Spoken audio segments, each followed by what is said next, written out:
Eda Ranu reassures proper water supply for APEC guests. NHC unable to fund itself.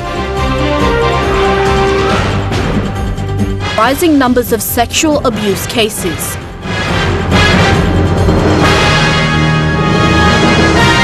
This is National EMTV News with Helen Sayer. Good evening. Thanks for tuning in. This is Saturday's news. A male teenager is in critical condition after he got stabbed on the arm and stomach this afternoon by thugs at Boroko's 4-mile overhead bridge. The youth was rushed to the Port Moresby General Hospital. Police arrived at the scene minutes later but could not get hold of the suspects. Police anticipate a small group of teenagers are preying on those found to be alone when using the overhead bridge. Police are cautioning the public to be wise when moving around the city. Eda Ranu is ready for 2018 APEC Leaders Summit. Managing Director Henry Mokono says they will supply water for 3 cruise liners and other military ships. And they are well prepared because this will be Eda Ranu's first time to cater for water needs in such an international event like APEC. Eda Ranu will be playing an important role during the APEC 2018 meeting. According to Mr. Mokono, the cruise liners and other military ships have been assured that water provided by Eda Ranu is of safe standard for human consumption. The assurance is a contributing factor for these ships to dock in Port Moresby and provide accommodation for the world leaders. Manage waste from these cruise liners. We're expecting 3 cruise liners and 2 I think Australian warships will be mooring here, and 3 will be berthing in our wharf front. So we've actually talked to, we're in discussions, working with the APEC authority as well as the owners of the cruise liners. In terms of waste management, these cruise liners, they've got their own internal structural systems that can actually treat waste internally. If it needs us to discharge, we will discharge. So we've had these discussions with the operators and owners of the cruise liners, and they're comfortable with what we can offer them. That's why they're coming. So at the round, we are ready to supply water as well as discharge waste. Mokono says supplying water to the ships will be a unique opportunity for the water company. Not only that, but also for their staff. For the round, we are game ready to tackle the issue. And it's going to be some sort of a new experience for the company, because most of us haven't dealt with them before, and this will be a new one. But Adelaide Kari, National EMTV News. The National Housing Corporation cannot financially sustain its operations, Acting Managing Director Kenneth Cook has revealed. He says the current rent collected is insufficient, and it's anticipated that under the new housing policy should see changes with rental fees. The acting managing director says the new housing policy for NHC rental properties will be specifically to support and improve the financial standing of the corporation. Mr. Cook says rental of NHC properties has been relatively stagnant over the past 35 years. He says that is about to change. With that type of rentals being charged, there's nothing much NHC can do. We cannot pay for other our bills, like land rates, land rents. So through this policy, we want to address those things. Yeah. NHC has not been competing with the private sector but has made efforts to provide affordable and better homes for Papua New Guineans. The housing minister says as a government agency, a slight increase in the rental ceiling is expected once the Parliament and NEC approves the policy. So we want to correct that one.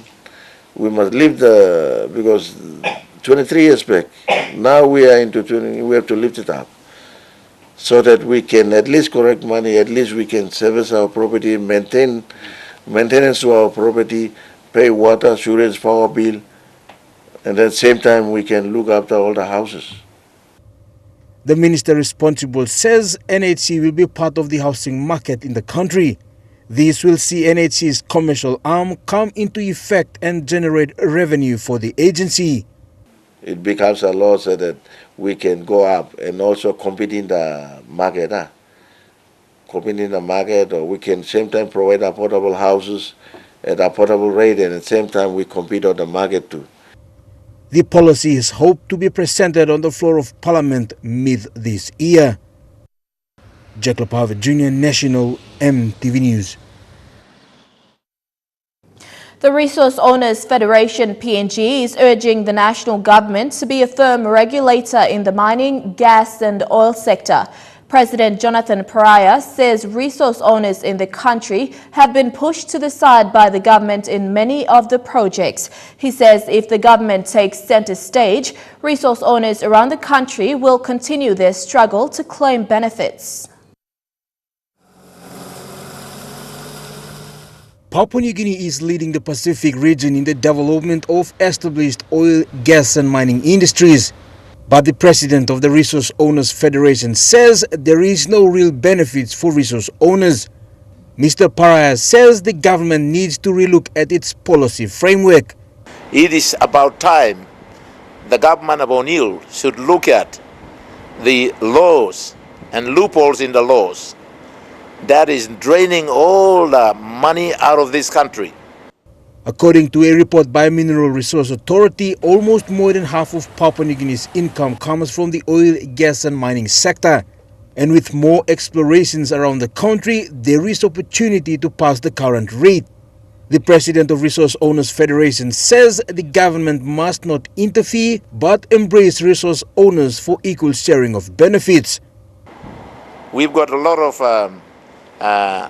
resource owners around the country calling for the ownership right.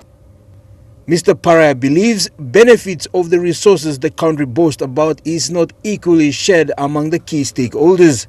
He says it is time the government thinks of its people and provides that ownership platform to resource owners. We want to get a fair deal. We want to have an equal playground. And we want the national government to be independent referee and independent regulator, and regulating both the resources owners and landowners in the country and the investors and do business on an equal playground. Jack Lepave Jr., National EMTV News. NCD Metropolitan Superintendent Commander Pero Indrano is concerned about the alarming statistics of sexual abuse in Port Moresby. He says many cases are happening within homes but remain unreported by victims, families and relatives. He has called on citizens to also assist wherever possible so that justice is served on perpetrators. And I'll have to reiterate again, it's my third time, to the residents of NCD, please be careful. It's happening by looking at the sexual offense. It's all about people you know. Perpetrators are people you know, and please be careful, especially with young women. You're at National EMTV News. Among stories after the break, Eda Ranu acknowledges the need for sewage upgrades in the city. Body of North Coast aviation pilot flown home today, and the lay business community in mourning after the death of Alan McClay. Stay tuned.